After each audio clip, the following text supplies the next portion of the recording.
What if you're not actually behind? You're just measuring yourself with the wrong number. A lot of people think they're doing okay because their income looks okay. A decent salary, a stable job, bills paid, maybe even a little money left over. But there's a more important question. What's your net worth? Not your paycheck, not your title, not how responsible you look, your net worth. Because income tells you how much money passes through your life.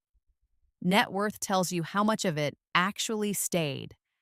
And that difference changes everything because you can earn more than ever and still be structurally behind.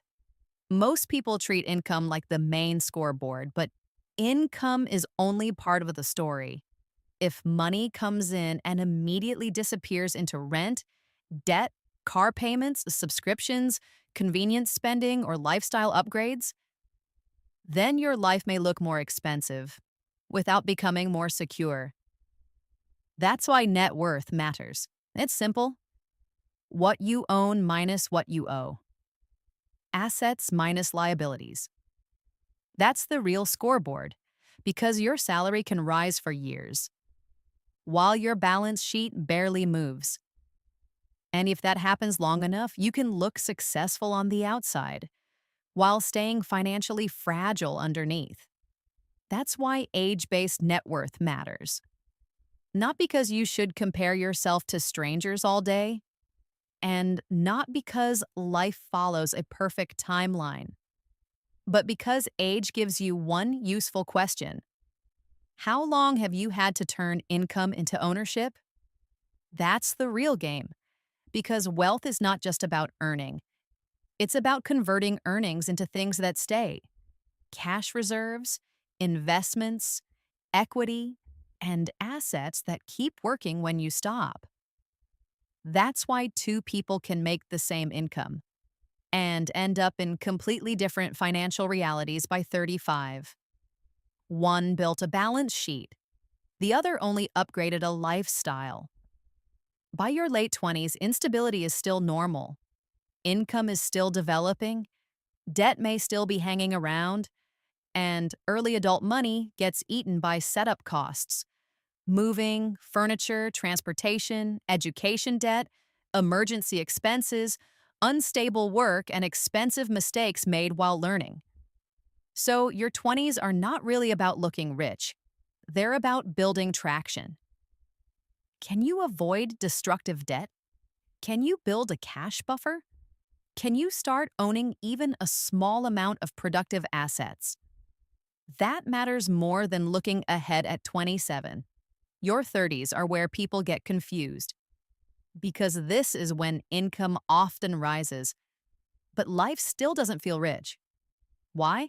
Because obligations rise too.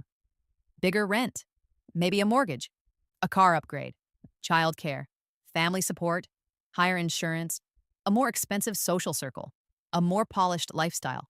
So even while income rises, net worth often grows much slower than expected.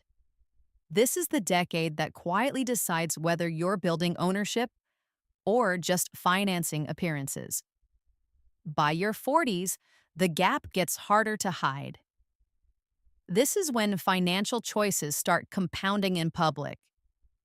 If someone spent their 20s and 30s building savings habits, investing consistently, reducing bad debt, and increasing ownership, their net worth starts to feel heavier. Not because they got lucky, because earlier decisions had time to mature.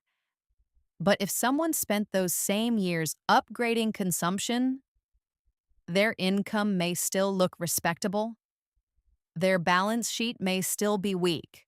That's why some people in their 40s look stable, but are only one job loss away from panic. The income is real. The resilience isn't.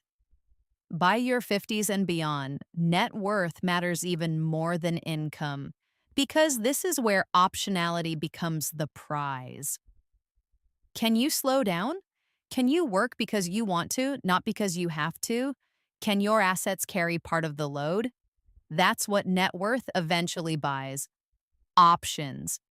Not just comfort, not just status, breathing room, protection against bad timing, bad bosses, bad markets, and bad surprises. That's real wealth. But here's where people make a mistake: they turn age comparisons into shame. That's dangerous because average net worth by age is useful only if it gives you clarity, not panic. You do not need to beat every average. You do not need to copy someone else's timeline. And you do not need to look rich by a certain age.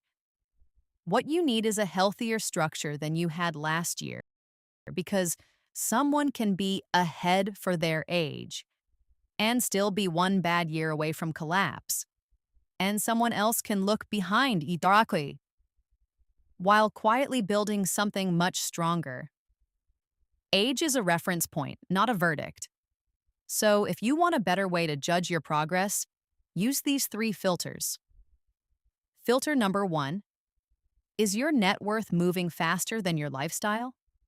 If every raise gets absorbed by upgrades, subscriptions, convenience, and fixed costs, your life may look bigger, while your financial position stays weak. Filter number 2: are you building assets that survive your effort? Savings help, but long-term wealth gets stronger when you own things that keep working without your constant labor. Investments, equity, businesses, cash reserves, productive assets. If all your money depends on your next paycheck, your structure is still fragile. Filter number 3: are you more shock resistant than you were a year ago? Could you survive a layoff better, a medical bill better, a bad month better, a bad market better? If yes, your net worth is doing its job, because the goal is not just to get richer on paper, it's to become harder to destabilize. So, are you ahead or behind for your age? Maybe that's the wrong question. A better question is this: are you converting income into ownership, or just converting income into a more expensive life? Because average net worth by age can be interesting.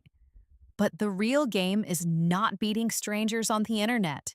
It's building a balance sheet that gives you more freedom every year. If this changed how you think about money, subscribe. Because on this channel, we don't just talk about earning more. We talk about building a life that becomes harder to break.